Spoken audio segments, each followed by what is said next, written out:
Hello दोस्तों, welcome back to channel. आप सभी का स्वागत है आपके अपने चैनल आर्या ऑफिशियल क्लासेस में। तो ये आपको जैसे पता होगा हम लोगों का चैप्टर नंबर 4 है। ऑलरेडी हम लोग 3 दिन में 3 चैप्टर निपटा चुके हैं। आपके एग्ज़ाम्स मार्च में चले गए हैं, इसलिए मैंने सोचा अगर आप कोई चीज़ बेसिक से समझते हैं तो आपको ज़्यादा समझ में आएगी। तो ये जल्दी से जल्दी हम लोग कीवर्ड तरीके से इनको यहीं पे याद कर देते हैं, हमें किसी अन्य चीज़ की ज़रूरत नहीं पड़ती है। चलिए बात करते हैं नंबर 1 पे मशीन। मशीन से आप क्या समझते हैं? आप बोलोगे मशीन एक ऐसी युक्ति होती है जिसके द्वारा हम बल के परिमाण को बदल सकते हैं। मतलब यानी हम बल हो सकता है कम लगाएं लेकिन उससे काम ज़्यादा हो जाए। ठीक है ना? जैसे भैया बताना ज़रा, आपने एक हाइड्रोलिक देखा होगा। हाइड्रोलिक में हम क्या करते हैं कि कम बल लगा करके अधिक भार को उठा सकते हैं। हाइड्रोलिक की सहायता से कम बल लगा करके अधिक भार को उठाया जा सकता है। तो आप बोलोगे मशीन एक इस तरीके का युक्ति है जिसके द्वारा हम बल के परिमाण को क्या कर सकते हैं, परिवर्तित कर सकते हैं या बदल सकते हैं। अगले नंबर पे अगर हम बात करें, आपसे एक डेफिनेशन पूछी जा सकती है। आपसे पूछा जाता है बताओ यांत्रिक लाभ क्या होता है। आप बोलोगे यांत्रिक लाभ मतलब होता है कि किसी के द्वारा उठाया गया बोझ और उस पर लगाया गया बल, लगाए गए बल को हम लोग आयास भी कहते हैं। ठीक है, याद रखिएगा, लगाए गए बल को हम लोग आयास भी कहते हैं और उठाए हुए बोझ हमारा होता है भार। तो अगर किसी भार और आयास का हम अनुपात निकालें तो हम उसे बोलते हैं यांत्रिक लाभ। ठीक है, याद रखेंगे मैकेनिकल प्रॉफिट जो होता है वो भार बटे आयास होता है। यानी किसी के द्वारा उठाया गया बोझ या भार जो है और उस पर लगाए गए बल का जो निष्पत्तिक अनुपात है उसी को हम लोग यांत्रिक लाभ कहते हैं। याद रहेगा मेरे भाई। अगले नंबर पे देखिएगा, आपसे पूछा जा सकता है कि सरल मशीनों के प्रकार कितने हैं। सरल मशीनें 5 प्रकार के हम लोगों के सिलेबस में है। कौन कौन से हैं मेरे भाई? 5 प्रकार देखेंगे। पहले नंबर पे उत्तोलक। उत्तोलक क्या होता है? आप बोलोगे या तो एक मुड़ी हुई छड़ या तो एक सीधी छड़ होती है। ठीक है, जिसमें 3 चीज़ें होती हैं। मैं बता सकता हूँ मेरे भाई, या तो इसमें आलंब का काम करेगा या कहीं भार होगा या कहीं आयास होगा। कहीं हम बल लगाएंगे, कहीं उसके द्वारा भार उठाया जाएगा या काम किया जाएगा, और कुछ आयास होगा जो उनको जोड़ के रखेगा। इनके बारे में हम अभी आगे बात करेंगे। तो यहाँ पे आपको ये चीज़ें भी नहीं समझनी है, आगे भी हम लोग इस पर बात करने वाले हैं। सुनिएगा, आप बोलेंगे उत्तोलक एक मुड़ी अथवा सीधी छड़ होती है जो एक बिंदु के सापेक्ष घूमा करती है। जो एक बिंदु के सापेक्ष घूमा करती है। आपको ये डेफिनेशन याद रखनी है। आगे अगर हम मेरे भाई बात करें तो आप बोलोगे उत्तोलक के प्रकार। तो उत्तोलक कुल मिला के हम 3 प्रकार के पढ़ते हैं, लेकिन इन 3 प्रकार के उत्तोलक को जानने से पहले आपको कुछ की पॉइंट्स याद होने चाहिए, जिनका भैया यहाँ पे ध्यान से सुनिएगा। अगर आपको ये की पॉइंट्स नहीं याद हैं तो आप उत्तोलक पूरी तरीके से समझ नहीं पाओगे। आप बोलोगे पहले नंबर पर हम बात करेंगे आलंब की। किसकी? आलंब की। आप बोलोगे आलंब का मतलब है कि निश्चित बिंदु जिसके चारों तरफ हम उत्तोलक की छड़ को क्या करें, स्वतंत्र रूप से घुमा सकें। यानी हम बोल सकते हैं जैसे कैंची होती है, कैंची कैंची में जो बीच में यहाँ पे ये बोल्ट लगा होता है, इस जगह से हम इस छड़ को और इस छड़ को, यानी ये वाला पार्ट और ये वाला पार्ट पूरी तरीके से घुमाते रहते हैं, कोई इससे फ़र्क नहीं पड़ता है। आप बोलोगे भैया और बता दूं। मैंने कहा जैसे आपने घर में कोई चमची यूज की जाती है, गाँव में आपको पता होगा इस तरीके से होती है, इसका प्रयोग किया जाता है जो दाल बनाया जाता है उसे उठाने में चूल्हे पर। ठीक है, तो इसको हम इस जगह पे जुड़ा होता है, इस वाले को इधर कर सकते हैं, इस वाले को इधर करो, चाहे पूरा घुमा दो। जैसे आप बोलोगे भैया एक पकड़ होता है घर में, नहीं पकड़ जैसे चाय की जो है, चाय आपने इसे उठाते हो। आप बोलोगे यहाँ पे जो पकड़ का ये बोल्ट लगा है, इसके इधर हम इस वाले को उठा सकते हैं, इसको इधर घुमा के कभी कभी ऐसे उल्टा फांस देते हैं। तो जो ये जोड़ा जाता है ना, जहाँ से ये वाला पार्ट है, एक निश्चित बिंदु ये, जहाँ से हम क्या करते हैं उत्तोलक की छड़ को पूरी तरीके से स्वतंत्र रूप से घुमा दें, इसी वाले पार्ट को हम क्या बोलते हैं? आप बोलोगे इसको हम आलंब बोलते हैं। यानी वही जो बोल्ट लगा हुआ होता है वही वाला पार्ट आलंब है, जिसका कोई मतलब ज़रूरत इसमें कोई नहीं, बस इनको दोनों को क्या रखेगा, छड़ को जोड़ के रखता है वो। ठीक है, याद रहेगा। आप बोलोगे याद रहेगा। मैंने कहा भैया अगर आयास की बात की जाए, आयास वो स्थान होता है जहाँ पे हम बल लगाते हैं। जैसे अगर मैं आपसे बोलता हूँ बताओ, अगर मैं कैंची से काटता हूँ तो एक तरफ जो ये वाले हिस्से होते हैं ना कैंची में, ये वाले, आप बोलोगे यहाँ पे हम बल लगाते हैं, इन पे अपनी उंगलियों से बल लगाते हैं, तो ये वाला पार्ट जो होगा ये आयास बोला जाएगा। समझ गए मेरे भाई? आयास मतलब क्या होता है? जिन स्थान पे हम बल लगाते हैं। और यहाँ से क्या होगा, यहाँ से मेरे भाई कैंची बल लगाएगी या भार जो है काटेगी उसे, तो ये भार वाला पार्ट होगा जहाँ से कैंची काम करेगी। मतलब किसी यंत्र का, किसी मशीन का हम जब प्रयोग करते हैं, ये एक मान लो मशीन है, इस मशीन में ये आलंब है जो दोनों को जोड़ के रखेगा।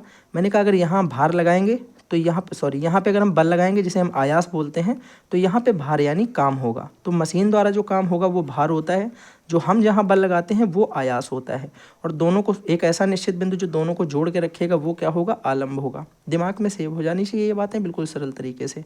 आगे सुनना, आप बोलोगे भैया आयास का मतलब हो गया उत्तोलक पर लगाया गया बल, जो हम उस पर बल लगाएंगे उसी को हम आयास कहते हैं।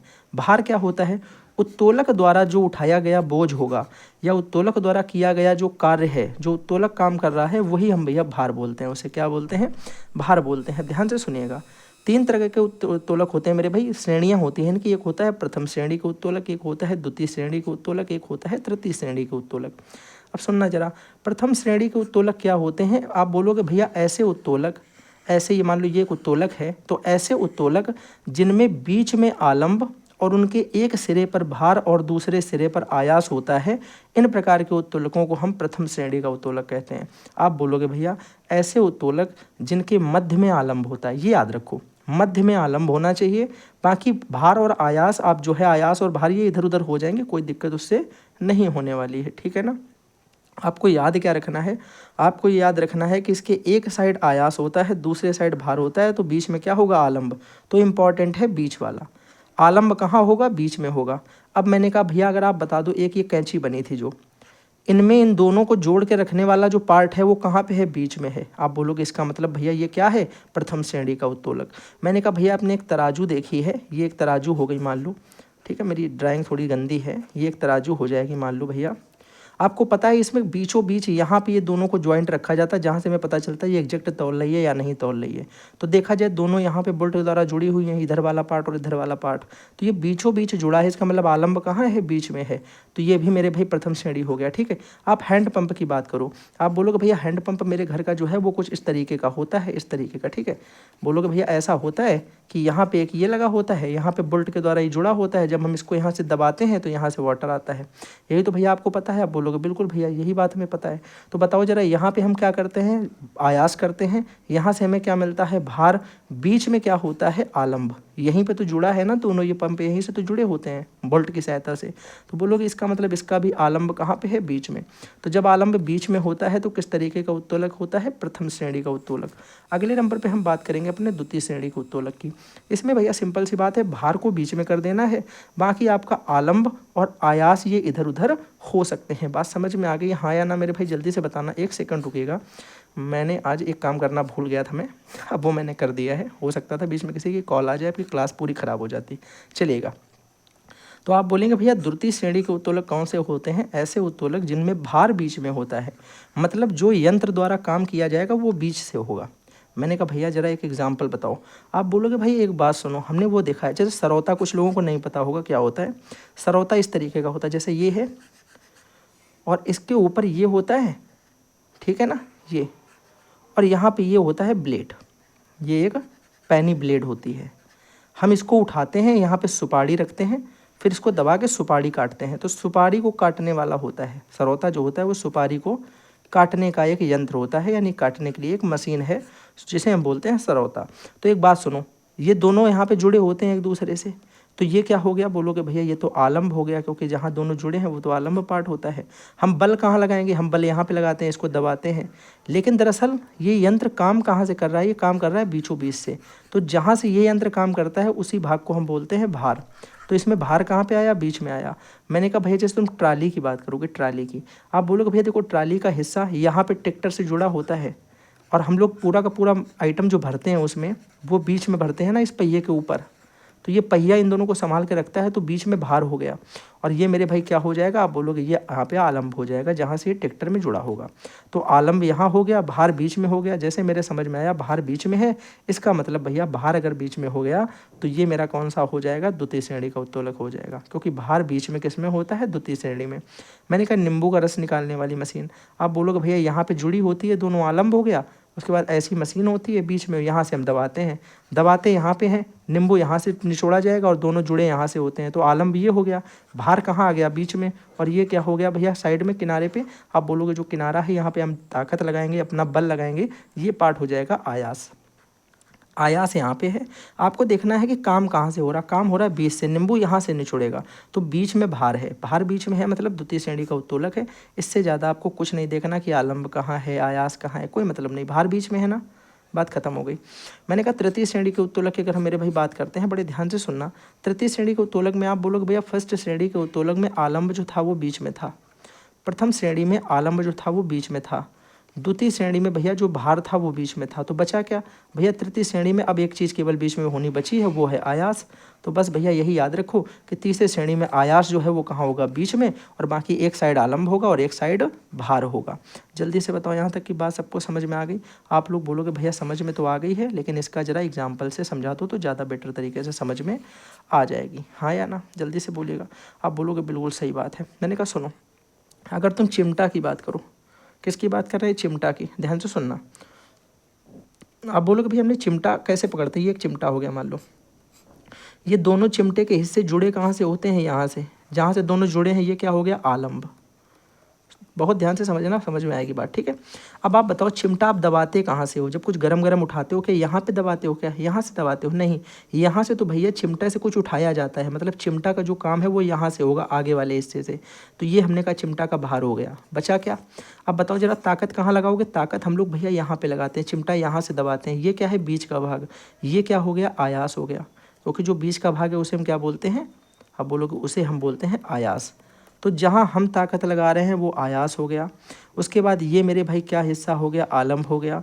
और शुरुआत में जहाँ से हमने किसी काम को किया और चिमटे ने जो उठाया है वो कहाँ से उठाया, आगे के हिस्से से, ये भार हो गया। तो जब बीच में मेरे भाई आयास होगा तो वहाँ पे 100% तृतीय श्रेणी का उत्तोलक होगा। बात समझ में आ गई? आप बोलोगे भैया हल है, हल, ठीक है। मैंने कहा हल देखने में भैया ऐसा होता है, तो यहाँ से तो खुदाई होगी मेरे भाई ज़मीन की, तो ये वाला हिस्सा आपका इसके द्वारा किया गया काम यानी भार हो गया, ठीक है ना। मैंने कहा यहाँ पे एक उसके आगे आप हैंडल लगा दो, कुछ भी लगा दो, कोई मतलब नहीं, लेकिन आप इसको जब दबाते हो तो आप यहाँ पे भार लगाओगे, यहाँ से दबाओगे पकड़ के, एक हाथ यहाँ लगाओगे पर एक हाथ यहाँ, ताकत आपकी इस वाले हाथ से लगती है। तो जब यहाँ से हम इसको दबा के भैया काम करेंगे तो ये बीच में हम पावर इसकी लगा रहे होते हैं, और ये मेरे भाई कौन सा हिस्सा हो जाएगा, बोलोगे मध्य का हिस्सा, जो कि आयास द्वारा काम करेगा। और ये किस तरीके का हो जाएगा भैया, आप बोलोगे ये हो जाएगा तृतीय श्रेणी का। हमने कहा अगर हम आपसे बोलते हैं कि फावड़ा, ठीक है ना, फावड़ा पता है ना आपको, तो बताओ जरा फावड़ा क्या होता है। फावड़ा बोलोगे भैया इसमें भी हम बीच में ऐसे ही तो होता है, बस वो ऐसा होगा, तो इससे हम इसी में आ जाएगा, किस में, तृतीय श्रेणी में। भैया चाकू, चाकू में भी पता है हमें, किसी चीज़ को हमने रखा, कठोर थी, चक्कू ऐसे रखते हो, पकड़ते यहाँ पे हो पर दबाते यहाँ पे हो, ऊपर से नहीं, इसे हाथ धर के दबाया जाता है, कभी कभी ज़्यादा हार्ड चीज़ हो तो ये कट जाती है, ठीक है। और बाकी आगे का हिस्सा से हमें कोई मतलब नहीं है। बात समझ में आएगी, हाँ या ना, जल्दी से बताएंगे एक बार, फिर हम लोग बढ़ जाते हैं अपने नेक्स्ट भैया आगे जो टॉपिक है उस पर। आगे हम बात करते हैं पेंच की, किसकी बात करेंगे, पेंच की बात करने वाले हैं, ध्यान से सुनिएगा। हो जाएगा कि यह झुके तल के समान होता है। इसमें यह लिखा है कि मोटर वाहन जो है उसके पहिए को निकालने के लिए दरवाज़ा या खिड़की या अलमारी में स्क्रू ड्राइवर की सहायता से पेंच हम क्या करते हैं, लगाते हैं। तो पेंच का प्रयोग भैया आप अपने भाषा में भी लिख सकते हो, आप इसको एक बार देख लेना, सिंपल वे में लिख देना, इसमें कुछ ज़्यादा नहीं है पेंच पे, ठीक है। आगे अगर हम बात करें झुका तल की, ये भी भैया आप अपने मन से लिख सकते हो। आप मान लो जैसे कि ये आपका घर बना हुआ है, ठीक है ना, और ये आपकी रोड है, ठीक है। आप बोलोगे भैया रोड से घर पे अगर गाड़ी चढ़ानी है तो यहाँ पे हम एक पटरा रख सकते हैं, ये पटरा। तो अगर हम एक झुका हुआ तख्ता का मतलब होता है कि न्यून कोण पर, ये न्यून कोण है 90 डिग्री से कम पे, तो एक अगर न्यून कोण जो कि 90 डिग्री से कम होता है मेरे भाई, कम होता है, ठीक है ना, सॉरी ये होगा 90 डिग्री से जो कम होता है, अगर इस पर झुका के हम एक पटरा रख दें और इसकी सहायता से हम बल लगा कर कोई चीज़ चढ़ाएं तो आसानी से चढ़ा सकते हैं, ठीक है। तो आपको समझ में आना चाहिए कि समतल कोई तल है उसको क्षैतिज दिशा में न्यून कोण पर झुका कर रखते हैं तो उससे एक आनत तल बनता है, और इसी को हम लोग आनत तल भैया बोलते हैं, झुका तल बोलते हैं। अब आनत तल का प्रयोग क्यों किया जाता है, आप बोलोगे भैया सिंपल सी बात है, जब इस तरीके की चीज़ें होती हैं तो हम गाड़ी, स्कूटर, मकान पे जैसे चढ़ाते हैं, जो अपने घर की रेप बनी होती है ना, घर पे भैया भाई बाहर रेप बोलते हैं, रेप साइड बनी होती है बाहर एक, उससे हम चलाते हैं, एक स्लाइड टाइप की होती है। अब बोलोगे भैया भारी ड्रम हो गया, उसको लुढ़का लुढ़का के ऊपर ज़रा सी ताकत लगा के ड्रम, जैसे यहाँ पे ट्रक हो गया, ठीक है, ट्रक खड़ा है, ट्रक पे आपको कुछ चढ़ाना है तो एक ऐसे पटरा रखा, एक ड्रम ऐसे लिटाया, इस ड्रम को ऐसे धक्का दे के धीरे से इसके ऊपर ऐसे करके ट्रक के अंदर कर दिया, ठीक है ना। अगर ये ना लगाया जाए तो इसको उठा के इसके अंदर करना अत्यधिक कठिन कार्य था। तो आप अन्य भी और बहुत सारी चीज़ें इसमें लिख सकते हैं जो आपको सही लगे। आप बोलोगे भैया घिरनी, घिरनी एक तरीके का खाँचेदार पहिया होता है, आप लोगों ने देखा होगा, इस तरीके का होता है। ये इसमें खांचा बना होता है जिसमें हम रस्सी से सहायता से क्या करते हैं, किसी भारी चीज़ को उठा लेते हैं, आसानी से उठा लेते हैं भैया, आसानी से उठा लेते हैं गिरने की सहायता से। तो आपको याद रखना है कि खांचेदार पहिया होता है जिसका प्रयोग गांव में कुएं से जल निकालने में भी किया जाता है, इसे घिरनी कहते हैं। तो आप ये सबको पता है, सबके गांव में कुआं है और सबने ये चीज़ देख रखी होगी कि कुएं में ऐसे करके एक बना होता है और यहाँ पे एक गिरनी लगी होती है, ठीक है, जहाँ पे हम क्या करते हैं, रस्सी की सहायता से नीचे से क्या करते हैं भैया, खींच लेते हैं वाटर को। अंतिम हम लोग बात करने वाले हैं अपने पहिया की, जो कि 5वें तरीके का है। पहिया का प्रयोग भैया क्या होता है, पहिया एक अत्यधिक सरल मशीन होती है। इसका प्रयोग हम करते हैं, कोई भारी वस्तु है, उस वस्तु को एक स्थान से दूसरे स्थान तक ले जाने में आसानी से इसका प्रयोग हम कर सकते हैं। कोई वस्तु थी यहाँ पे रखी है, इसको हम दूसरी जगह ले जाएंगे तो भाई इसको अगर तुम सर पे लाद के ले जाओ यहाँ तक तो तुम थक जाओगे। आप एक गाड़ी आपने देखी होगी ऐसी वाली जिसमें ये बीच में पहिया लगा होता है और यहाँ पे हम क्या करते हैं, इसको खींचते हैं, बीच में यहाँ पे पहिया लगा होता है। इस चीज़ को हम इस पे उठा के रख लें और फिर आराम से इसको ऐसे करके यहाँ पे ले आएँ और यहाँ पे उतार दें। तो आप बोलोगे एक स्थान से भारी वस्तु को दूसरे स्थान तक ले जाने में जिस मशीन का हम प्रयोग करते हैं वह पहिया होती है, ठीक है। बात समझ में आ गई। अगर पूरी क्लास समझ में आई है, 15 मिनट में पूरा चैप्टर खत्म हो गया। इस चैप्टर में आपसे इससे ज़्यादा कुछ नहीं पूछा जाएगा, सिर्फ मशीन ही दी गई है, जितने टाइप की हैं सारी मैंने आपको बता दी मेरे भाई। तो चलिए इसी के साथ में थैंक्स फॉर वॉचिंग। अगर चैनल पर नए हो तो चैनल को सब्सक्राइब कर लेना। अगर आप चाहते हो कि आपको भैया इस चैनल इसके रिलेटेड आपको जो भी क्या बोलते हैं PDF वगैरह अगर आपको चाहिए, PDF नोट्स, तो फिर आपको उसके लिए हमारा चैनल जो है टेलीग्राम का वो ज्वाइन कर लेना है। लिंक आपको डिस्क्रिप्शन में भी मिल जाएगी, अबाउट में भी मिल जाएगी, ठीक है। चैनल के अबाउट में जाएंगे, वहाँ पे भी आपको जो है लिंक मिल जाएगी। तो वहाँ पे आप अपना रिक्वेस्ट भेज दीजिएगा, मैं उसे एक्सेप्ट कर दूँगा मेरे भाई। और आपको जो भी मैं पढ़ाता हूँ उसकी PDF वहाँ पे आ जाती है 1 या 2 घंटे बाद। तो चलिए इसी के साथ में थैंक्स फॉर वॉचिंग और अपना सपोर्ट भाई बना कर रखिएगा। चैनल को लाइक कर दीजिएगा, वीडियो को। आप कितने लोगों का लाइक करते हो भाई, अगर एक लाइक कर दोगे तो आपका कुछ बिगड़ नहीं जाएगा और मुझे कुछ मिल भी नहीं जाएगा, ठीक है ना। तो चलिए इसी के साथ में thanks for watching, bye bye.